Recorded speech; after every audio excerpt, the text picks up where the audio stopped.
Assalamualaikum warahmatullahi wabarakatuh. Selamat pagi.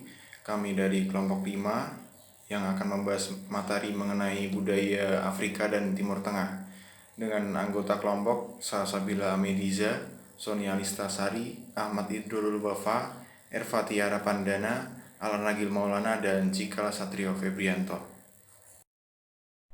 Baik, saya akan mengawali presentasi dari kelompok 5 yang membahas hasil resum terkait dengan budaya di Afrika. Negara-negara di seluruh Afrika memiliki perbatasan yang ditentukan oleh Eropa Barat yang waktu itu menjajah dan membagi benua di Afrika pada awal abad ke-19. Pengelompokan etnis atau suku mereka dibagi oleh batas-batas politik yang digambarkan pada peta. Kita masuk ke Afrika Sub-Sahara. Afrika Sub-Sahara adalah istilah yang dipergunakan untuk menggambarkan negara-negara di benua Afrika yang tidak dianggap termasuk bagian dari Afrika Utara. Saya akan sampaikan beberapa poin berkaitan dengan Afrika Sub-Sahara. Yang pertama, penduduk Afrika beragam dalam segala hal, bahasa, agama, tempat tinggal, dan kegiatan ekonomi. Yang kedua yaitu mayoritas masyarakat tinggal di luar kota dan masih melestarikan budaya kuno di mana agama animisme menentukan tatanan sosial. Membahas tentang animisme, yaitu apa animisme? Animisme adalah kepercayaan kepada makhluk halus dan roh nenek moyang. Kepercayaan terhadap roh dan nenek moyang ini adalah elemen terpenting dalam agama Afrika. Yang berikutnya yaitu hal itu didasarkan pada patriarki keluarga, mengikuti hierarki yang ketat. Kewenangan ini umumnya diturunkan melalui garis keturunan patriark. Nah, berkaitan dengan patriarki, yaitu patriarki merupakan sebuah sistem sosial yang menempatkan laki-laki sebagai pemegang kekuasaan utama dan mendominasi dalam peran kepemimpinan politik, otoritas moral, hak sosial, dan penugasan properti. Intinya adalah patriarki memiliki otoritas mutlak atas seluruh masyarakat dari garis keturunan atau marga. Selanjutnya, meningkatnya aktivitas ekonomi dan transportasi lokal. Banyak orang bermigrasi ke kota untuk mendapatkan pekerjaan. Dengan meningkatnya aktivitas ekonomi dan peningkatan transportasi lokal, orang bermigrasi ke kota-kota dari pedesaan untuk mendapatkan pekerjaan dan untuk menghidupi keluarga mereka di pedesaan. Terus berikutnya yaitu pendidikan, masuknya agama Kristen dan Islam menggantikan agama animisme dalam mengembangkan kawasan perkotaan. Jadi masuknya pendidikan, masuknya agama Islam dan Kristen itu menggeser sebagian kepercayaan dari agama animisme. Terus berikutnya yaitu transisi ke pemerintahan yang dipilih secara demokratis dan bisnis yang diprivatisasi. Berikutnya yaitu contoh negara yang mengalami perkembangan bisnis yang pesat, yaitu Nigeria.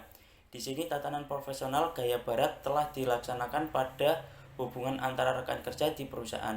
Jadi orang-orang di Nigeria udah menerapkan hubungan profesionalitas antar pekerja. Terus para pekerja telah menanggapi secara positif hierarki organisasi, yaitu hal ini sejalan dengan anggapan mereka terhadap hierarki di keluarga mereka. Yang berikutnya adalah mereka fleksibel terhadap waktu, namun menekankan keteraturan dan ketepatan waktu dalam rutinitas kerja. Jadi sekalipun mereka fleksibel, sikap santai terhadap waktu, mereka juga menanggapi kebutuhan akan keteraturan dan ketepatan waktu dalam rutinitas kerja. Sekilas sorotan 4,6 mengenai Afrika oleh Bob. Guna membentuk jenis pemerintah nasional, administrator kolonial Eropa menciptakan tradisi Afrika untuk Afrika yang diperkirakan akan mempercepat proses penerimaannya oleh penduduk asli. Afrika berpegang teguh pada tradisinya, yaitu tribalisme, merupakan keadaan yang diorganisir oleh suatu kesukuan. Afrika yang mengadvokasi gaya hidup kesukuan dikutuk oleh para penjajah agar hidup dalam momen yang direkonstruksi dari masa lalunya. Di sisi lain, beberapa sejarawan menganugerahi suku-suku Afrika dengan esensi primordialisme retrospektif yang menandakan integritas Afrika pada nilai kesukuannya. Inggris melalui hierarki lokal mengerahkan segala cara agar bisa menguasai Afrika. hingga secara tidak sadar akan mempromosikan kepala lokal yang kolaboratif dan korup. Namun, tentu saja tidak ada.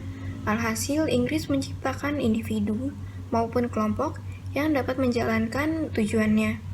Guna melawan kesukuan, beberapa pemimpin Afrika mengesahkan negara partai tunggal untuk mengendalikan persaingan berbasis etnis. Namun hasilnya tetap nihil.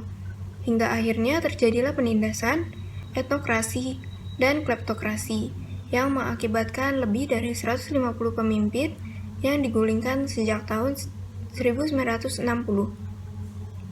Pada intinya, mustahil bila memaksakan suatu budaya pada orang lain sehingga terlihat serupa dengan kita, terutama bila tujuan utamanya adalah kontrol regional atas sumber daya dan pengaruh politik.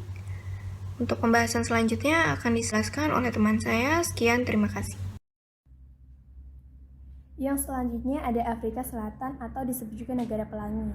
Pelangi adalah simbol negara Afrika yang baru-baru ini diadopsi. Hal ini mencerminkan keberadaan budaya yang sangat besar di negara Afrika, di mana selain orang dengan kulit hitam asli, ada juga orang kulit putih Eropa, India, Cina, dan pendatang lainnya dari berbagai negara di Asia. Dalam kebijakan apartheid, di mana dalam kebijakan tersebut tidak hanya memungkinkan minoritas kulit putih untuk mempertahankan dominasinya atas negara melalui kontrol sistem ekonomi dan sosialnya, akan tetapi juga melembagakan diskriminasi rasial.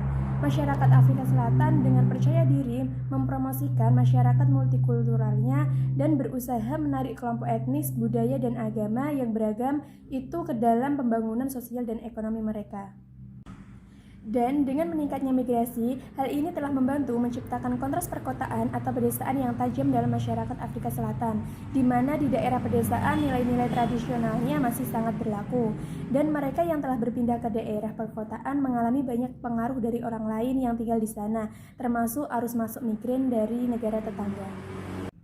Dan pada saat yang sama, mereka mungkin menghadapi gaya manajerial profesional dan top-down yang lebih banyak tugas. Fokus ini membawa pada sifat manajemen secara umum di Afrika Selatan.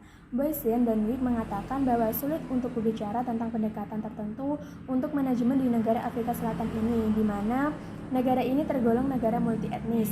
Mereka merujuk pada dilema yang dihadapi oleh para manajer, di mana harus memilih antara pendekatan eurosentris dan pendekatan afrosentris.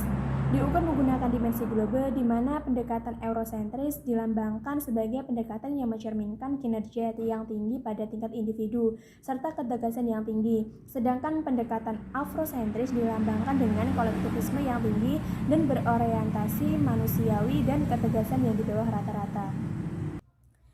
Dan dalam mengejar tujuan bisnisnya, para manajer harus berniat pada konsolidasi daripada konfrontasi. Hal ini mencerminkan bahwa kebutuhan untuk menjaga harmoni sosial dalam lingkungan multikultural ini. Black Empowerment by Richard Leper. Beberapa bidang kehidupan di Afrika Selatan kontemporer menimbulkan begitu banyak kontroversi seperti pemberdayaan ekonomi kulit hitam atau Black Economy Empowerment yang biasa disingkat BEE. Serangkaian kebijakan pemerintah dan perjanjian bisnis yang dirancang untuk memberi pengaruh lebih besar kepada mayoritas yang kurang beruntung di negara itu atas perdagangan, keuangan, dan industri.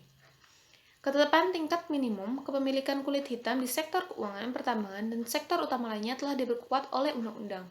Meskipun kepatuhan tidak wajib, bisnis yang tidak mau mengikuti aturan baru yang dipantau oleh Departemen Perdagangan dan Industri akan kalah dalam berurusan dengan sektor publik. Mungkin karena skala pergeseran ini, BEE menjadi sangat kontroversial. Kritikus konservatif menuduh bahwa hal itu telah memicu emigrasi profesional terampil dari minoritas kulit putih, India, dan komunitas kulit berwarna, merusak kinerja ekonomi secara keseluruhan. Mereka berpendapat bahwa lebih buruk lagi, kebijakan tersebut telah memupuk kronisme dan korupsi dengan membiarkan elit taipan hitam yang terhubung secara politik dengan baik dan berkualifikasi buruk untuk menghasilkan kekayaan sambil tidak membawa manfaat yang berarti bagi orang miskin. Terlepas dari upaya untuk memperluas fokus BEE di luar transfer kepemilikan sederhana untuk memasukkan isu-isu seperti manajemen, perwakilan dewan, dan kebijakan pengadaan, sayap kiri masih menentang cara orang kaya baru memamerkan akumulasi kekayaan. Timur Tengah yang membentang dari Irak melalui semenanjung Arab dan di sepanjang pantai utara Afrika selama berabad-abad telah menjadi persimpangan antara Barat dan Timur. Di sini orang-orang Arab telah berhasil berdagang. 5 negara diantaranya, Maroko, Aljazair, Tunisia, Libya, dan Mauritania, sering disebut secara kolektif dengan kata Arab Maghreb. Negara-negara ini sering berkumpul bersama karena banyak fitur budaya yang mereka miliki bersama. Kami akan fokus secara khusus pada orang Arab di Timur Tengah, istilah geografis yang dibuat di Barat untuk menggambarkan kelompok negara di bagian dunia ini. Bahasa dan budaya adalah faktor pemersatu dengan agama Islam memberikan keyakinan menyeluruh dan rasa identitas dan komunitas yang kuat. Islam tersebar selama abad ke-7 dan bersama dengan itu bahasa Arab yang pernah menjadi bahasa suku di semenanjung Arab. Keluarga tetap menjadi dasar struktur sosial Arab.